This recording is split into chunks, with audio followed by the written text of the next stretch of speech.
The video call started like any other family meeting, but I knew something was wrong the moment I saw my mother's satisfied smirk. James, darling, she began, her voice dripping with false sweetness. We've made an important decision about Grandfather William's estate. As you know, you've been difficult about sharing. I kept my expression neutral, though my hand tightened on my coffee mug. The 200-acre estate, with its historic mansion and valuable farmland, had been explicitly left to me in my grandfather's will. I'd spent the last 5 years modernizing the property while preserving its heritage, turning it into both a profitable venture and a family legacy.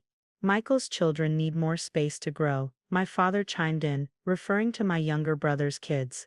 And since you're always traveling for business, it makes more sense for them to live there. They're real family after all. The implied dig at my childless status wasn't subtle. I'd chosen to focus on my career, building a successful international consulting firm. My brother Michael, meanwhile, had married young and produced 3 children, becoming my parents' ideal of family values. We've already started the transfer paperwork, my mother announced, holding up a document. All we need is your signature to make it official. I see. I took a sip of coffee, buying time. And when did you plan this? It's been in the works for a few months. Michael appeared on screen, his wife Sarah beside him. The kids are so excited about their new home. We've already started packing. I thought about the security cameras I'd installed throughout the estate, the ones that had been recording every unauthorized visit over the past 6 months. Every conversation. Every planned betrayal. That's interesting, I said carefully. Especially since grandfather's will had some very specific conditions about the estate's transfer. Oh, those old papers, my mother waved dismissively. We've had our lawyer review everything. The estate can be transferred within the family at any time. And really, James, it's not like you're using it properly. I opened my laptop, making a show of checking my calendar. I have a meeting with my legal team in an hour. Why don't we discuss this tomorrow? Same time? No need for lawyers, my father said quickly. This is a family matter. Just sign the papers we're sending over, and we can all move forward. Forward to what exactly? I asked. Sarah, my sister-in-law, spoke up. We're planning to sell some of the land for development. The kids' private school isn't cheap, and that property is worth millions just sitting there. My stomach clenched. The land they were so casually planning to sell included protected wetlands and historical sites. My grandfather had spent his life preserving that legacy. I'll need time to review the documents, I said. Send them over. After the call ended, I pulled up the real estate records on my screen. Just as I suspected, they'd already filed preliminary paperwork, using a power of attorney document I'd never signed. My phone buzzed, a text from Judge Harrison, my grandfather's old friend. They just tried to file transfer papers. Forgery, want to proceed. I smiled, thinking of the hidden cameras in the estate's library. The ones that had recorded my family's late-night meetings, planning how to forge my signature and circumvent the will's conditions. Proceed, I texted back. My next call was to Marcus Sullivan, head of the State Historical Society. They took the bait, completely, I confirmed. Time to activate Phase 1. For the next 3 hours, I watched through the estate's security system as my family arrived, touring the property like they already owned it. Sarah measuring for new curtains. Michael pointing out where they'd build a pool. My parents in the library, discussing which antiques to sell first. None of them noticed the small red lights of the cameras, or the subtle hum of the recording equipment. At exactly 3 p.m., right on schedule, 3 black SUVs pulled up to the estate's main gate. Mr. Davidson, Agent Laura Phillips, from the FBI's Financial Crimes Division, stepped out. We're ready when you are. I sent a group text to my family, emergency meeting at the estate. Now they gathered in the main hall, their faces shifting from confusion to alarm as Agent Phillips and her team entered. What's going on? My mother demanded. James, why are federal agents here? I projected the security footage onto the library's large screen. Let's watch an interesting film, shall we? From 6 months ago, when you first started planning this little theft. The color drained from their faces as they watched themselves plotting, forging documents, planning to sell protected land. That's illegal surveillance. Michael shouted. Actually, Agent Phillips stepped forward. Mr. Davidson had full authorization to monitor his property, especially after the first attempt to forge his signature was detected. I pulled out a thick folder. Shall we discuss the fraudulent power of attorney? The fake transfer documents. The deals you've already made with developers to sell protected wetlands. You can't prove anything, my father blustered. Really? I opened my laptop, playing more footage. Here's you, Dad, practicing my signature. And Mom, here you are discussing how to backdate documents with your lawyer. Oh, and Michael, the developers you met with last week, federal agents. Sarah burst into tears. The children need this house. They deserve it. The children. I turned to face her. Let's talk about how you plan to sell their heritage for quick cash. The land their great-grandfather protected, the history he preserved, you were ready to destroy it all for private school tuition. Judge Harrison entered the room, carrying his own set of documents.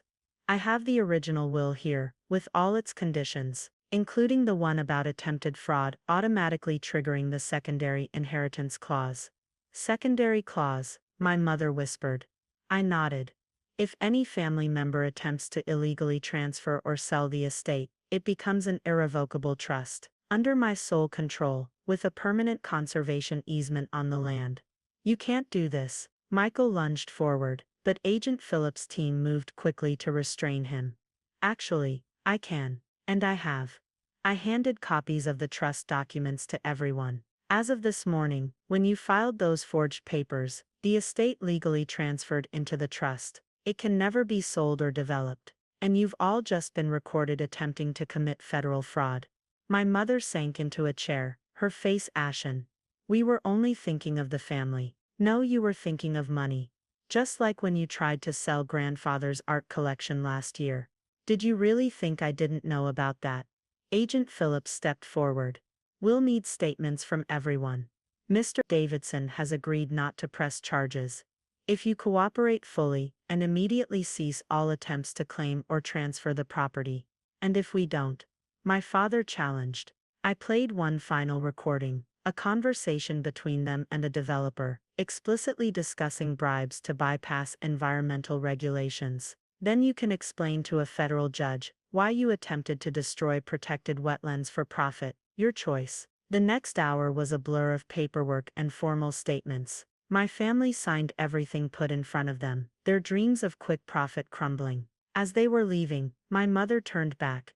You planned this all along, didn't you? Letting us think we could take it. I learned from the best, Mom. You always taught me to think ahead. I gestured to the security cameras. Consider it a lesson in family values. After they left, Judge Harrison stayed behind.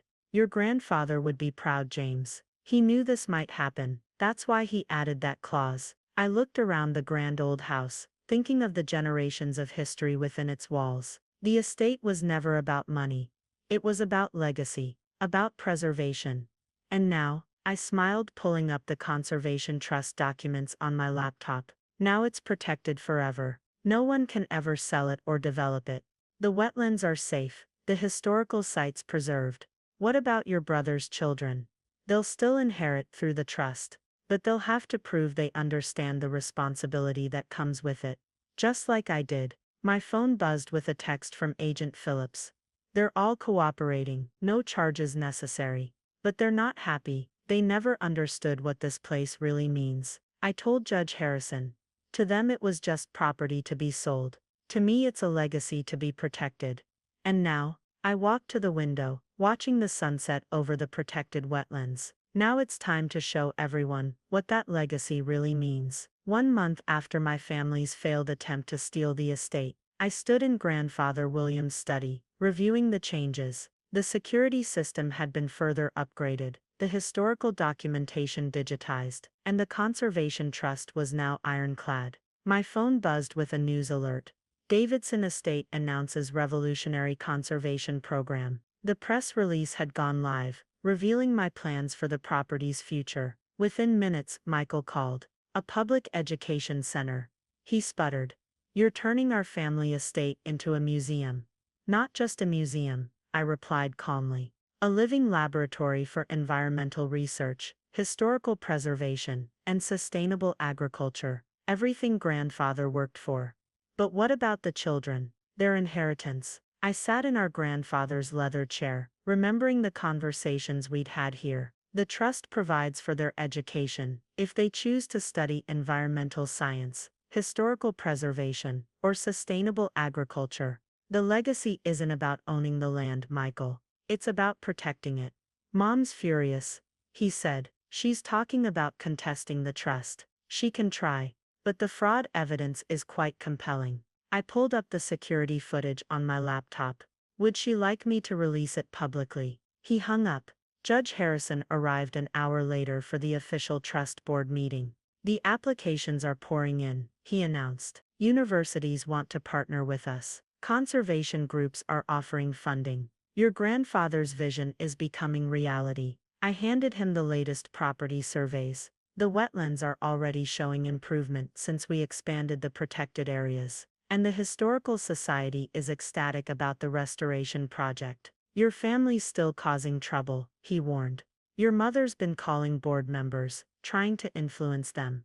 I know. I played a recording of her latest attempt at manipulation. Every call is documented, every threat logged. She's only strengthening our position.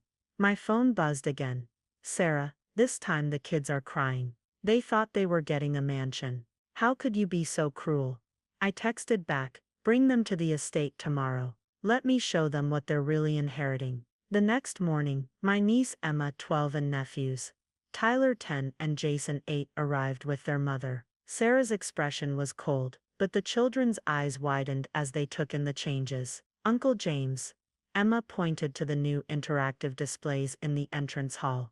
What's all this? This, I said, leading them through, is your real inheritance. Not just a house, but a mission. I showed them the touch screens displaying the estate's history. The live feeds from the wetlands, showing rare birds nesting. The agricultural projects yielding sustainable crops. You mean we can't live here? Tyler looked disappointed. You can be part of something bigger. I took them to the new education center. These are your great-grandfather's field notes. He spent his life protecting this land, studying it, preserving it for the future. That's worth more than just living in a big house. Jason, the youngest, pressed his face against the window overlooking the wetlands. Are those real scientists down there? Yes, I smiled. They're studying endangered species. Would you like to meet them? Sarah tried to intervene, but the children were already rushing toward the door. For the next 2 hours, they explored the estate with new eyes. Emma took detailed notes about the historical artifacts. Tyler asked endless questions about the sustainable farming techniques. Jason followed the scientists around, fascinated by their equipment. They could have had all this anyway, Sarah said bitterly, as we watched them. Without your interference. No. I corrected her. You would have sold it for quick cash. Instead, they have the chance to become its guardians. To learn, to contribute, to carry on a real legacy. My phone buzzed. My parents were at the gate, demanding entry. I checked the security feed. Perfect timing, I told Sarah. Let's show them what they tried to destroy. In the main hall, my mother's angry tirade died as she saw her grandchildren excitedly showing Judge Harrison their notes from the day. Grandma, Emma called out. Did you know great-grandfather William discovered 3 new bird species here, and Uncle James is helping protect their nesting grounds? The scientists said, I can help with their research when I'm older. Tyler added, if I study hard. My father's face reddened. This isn't what we planned. No.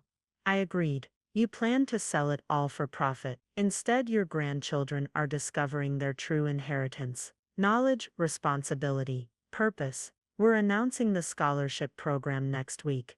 Judge Harrison added, full university funding for students studying environmental science, using the estate as their research base. Your grandchildren will have guaranteed spots, if they qualify. My mother's expression shifted slightly. University scholarships. Complete funding, I confirmed. Plus internships, research opportunities, and future positions managing the trust. But they'll have to earn it. No more handouts. Sarah watched her children's enthusiasm with conflicting emotions. All this time, we thought the value was in the property itself. Grandfather William knew better. I gestured to the portrait hanging above us. He built this estate to last generations, not to be sold for quick profit. Now it will. My phone buzzed again. More press inquiries, partnership offers, research grant proposals. The estate was becoming exactly what my grandfather had envisioned. A center for learning, conservation, and sustainable progress. The trust's first board meeting is next month. I told my family. You're welcome to attend, as observers, show the children what real family legacy looks like. And if we refuse? My mother challenged. I played the security footage on the main hall's screens. Their fraud attempt, their plans to sell protected land, their forged documents. Then this goes public. Your choice. They left quietly, but the children begged to stay longer. Sarah, seeing their genuine interest, reluctantly agreed. Later that evening, as I sat in my grandfather's study, Judge Harrison brought in a familiar leather-bound book. Your grandfather's journal, he said. The last entry might interest you. I read the faded handwriting. James understands, not just the land, but the responsibility. When they try to take it, and they will, he'll know what to do. The estate isn't about ownership. It's about stewardship, about passing on not just property, but purpose. He'll show them, and maybe, just maybe, the next generation will learn what I tried to teach them all along. He knew, I said softly. He knew they'd try to steal it. He knew you'd stop them, Judge Harrison corrected, and turn their greed into something better. I looked out over the estate, my inheritance, my responsibility, my purpose. The sun was setting over the wetlands, where tomorrow's guardians were discovering their own legacy. 6 months later, the Davidson estate had transformed from a family battleground into a nationally recognized conservation center. I sat in the boardroom, reviewing the latest achievements with Judge Harrison. 3 endangered species recovered in the wetlands, he noted. 2 major universities establishing permanent research stations, and your niece Emma just won the state science fair with her project on historical agricultural methods. I smiled, remembering Emma's proud face as she presented her findings using our estate's archives. She'd spent every weekend here since that first visit, soaking up knowledge like a sponge. My phone buzzed, a text from Michael. The kids won't shut up about the estate. Tyler's talking about environmental law now. What have you done to them? Showed them something worth fighting for. I texted back. The morning news played on the boardroom screen, Davidson Estate Conservation Model to be replicated nationwide. Our success had caught the attention of other historical properties facing similar challenges. My mother's voice cut through my thoughts as she burst into the boardroom, waving papers. James, what's this about changing the trust conditions? Good morning to you too, Mom. I gestured to the documents in her hand. Those are the new educational requirements for trust beneficiaries. Judge Harrison and I finalized them yesterday. 4 years of environmental studies, historical preservation coursework. This is manipulation. This is preparation, I corrected. The estate needs educated guardians, not entitled owners. She sank into a chair, deflated. Your father's talking about selling our house to pay for the children's special schooling. All because they're obsessed with qualifying for your programs. Interesting choice, I noted. Selling property to invest in education. Almost like the estate's lessons are sinking in. The security screen showed Sarah arriving with the children. In 6 months, they'd changed dramatically. Emma carried research papers instead of her phone. Tyler wore the Junior Ranger vest he'd earned. Even little Jason had traded video games for birdwatching binoculars. Uncle James. They burst into the boardroom. We brought our project proposals. My mother watched silently as I reviewed their work. Emma's detailed plan for documenting historical farming techniques. Tyler's proposal for a youth conservation program. Jason's carefully drawn maps of bird migration patterns. What happened to their private school plans? I asked Sarah quietly. She looked away. They chose this instead. Said they'd rather learn real skills than. How did Emma put it? Waste time pretending to be elite. Judge Harrison chuckled. William would have loved that. The estate's afternoon tour group passed by the boardroom windows. Another program that had exceeded expectations. Local schools, conservation groups, and historical societies regularly visited to learn from our model. The Trust's quarterly review is next week. I told my mother. The children's proposals will be presented to the board. Will you and Dad attend? To watch our grandchildren compete for scraps of their own inheritance. She scoffed. No, I said firmly. To watch them earn something more valuable than quick cash and empty titles. To see them become worthy of their great-grandfather's legacy. My phone buzzed again. Michael this time. Sarah says the kids are presenting to the board. Room for their father to attend. Progress however small. Later that evening, as the children finished their research time in the library, I found Sarah staring at the estate's financial reports. The conservation grants alone are worth more than what we plan to make selling the land, she admitted. And the educational endowment was always the point, I finished. Grandfather William knew the real value wasn't in the property itself. Emma appeared with an armful of historical documents. Uncle James, I found great-grandfather's original conservation plans from 1960. He predicted everything. The wetlands' importance, the agricultural challenges, even the development pressures. He knew. He did. I agreed. That's why he chose his heir carefully, not based on family politics or emotional manipulation, but on who would understand and protect his vision. My mother had lingered, listening. We never saw it, she said quietly. All those years we thought he was just land-rich and stubborn. He was rich in wisdom, I corrected, and stubborn about protecting what mattered. The estate's evening lights came on, illuminating the grounds where research teams were finishing their day's work. In the wetlands, new species were thriving. In the fields, sustainable farming methods were proving their worth. In the archives, history was being preserved and taught. My phone's final buzz of the day was from Judge Harrison.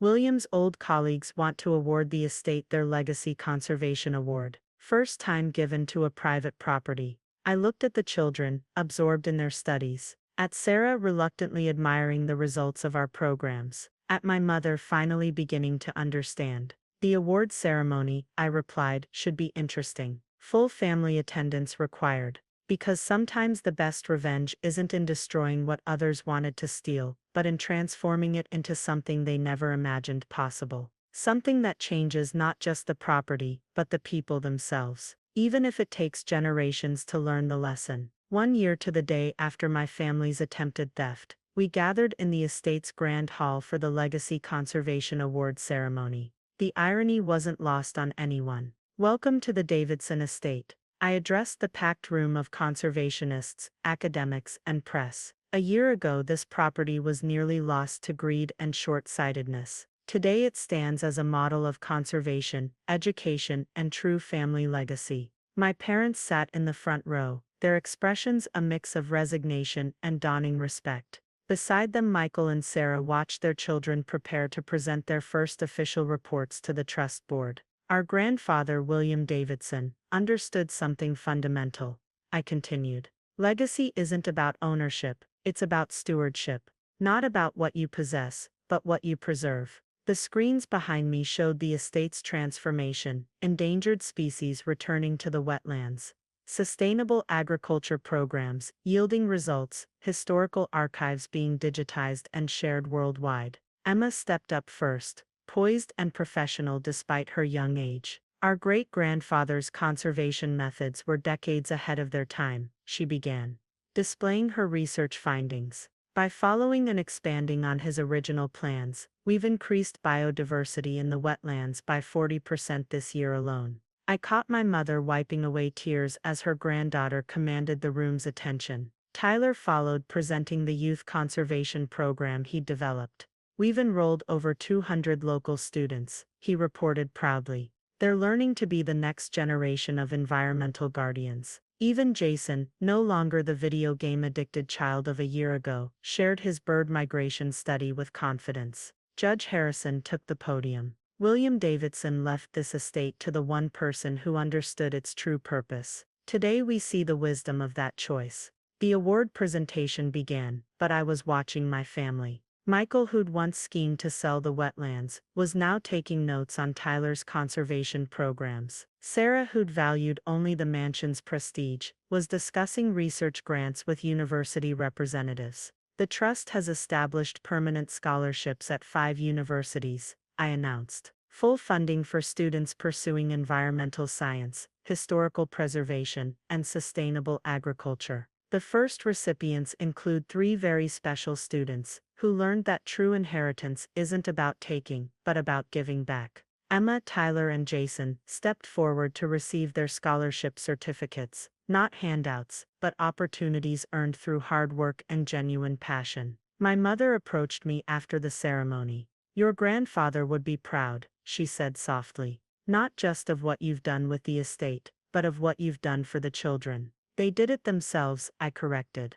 "Once they understood the real value of their inheritance." Michael joined us, looking uncomfortable. "The environmental law program Tyler wants to attend. It's expensive. The trust will cover it," I said. "As long as he maintains his commitment to the estate's mission." "And if we want to be more involved?" he asked hesitantly. "Sarah and I have been talking. Maybe we could help with the programs." I smiled. The trust always needs dedicated volunteers, especially those who've learned from their mistakes. The evening ended with a sunset tour of the wetlands. My family walked together, but not as the same people who'd tried to steal this place a year ago. Emma pointed out rare birds to her grandmother. Tyler explained conservation techniques to his father. Jason showed his mother how to use the tracking equipment. Judge Harrison joined me on the observation deck. "Quite a transformation," he noted. "Both the estate and the family." "Grandfather William's greatest lesson," I agreed.